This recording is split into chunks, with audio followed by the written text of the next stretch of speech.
Bermuda مثلث یعنی Bermuda ترکون، جو شیطانی سمندر کے نام سے بھی موسوم ہے۔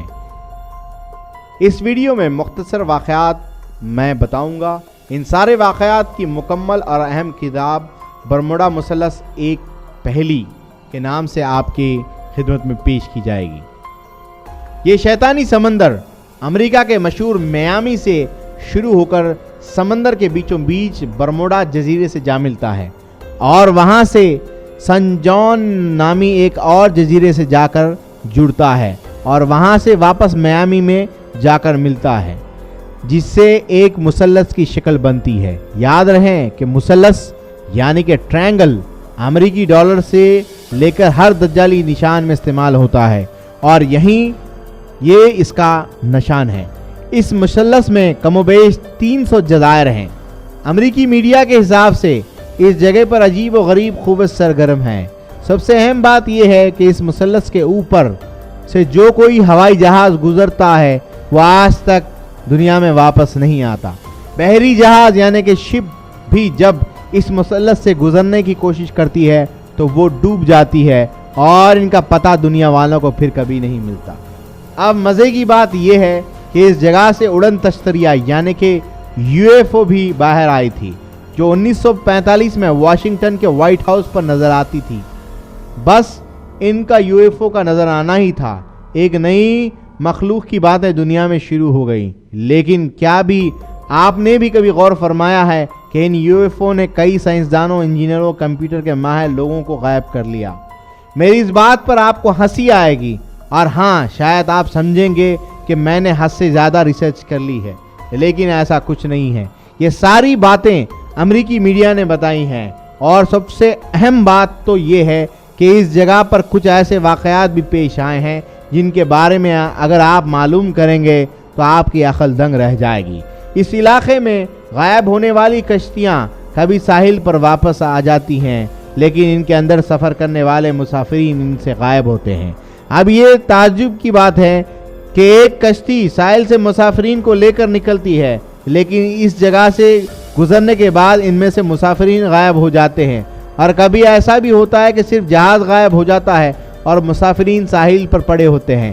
یہ کوئی سائنسی وجہ نہیں ہے، اس کے پیچھے کچھ اہم قوتیں کام کر رہی ہیں۔ برموڈا ٹرائنگل کی قابل ذکر واقعات۔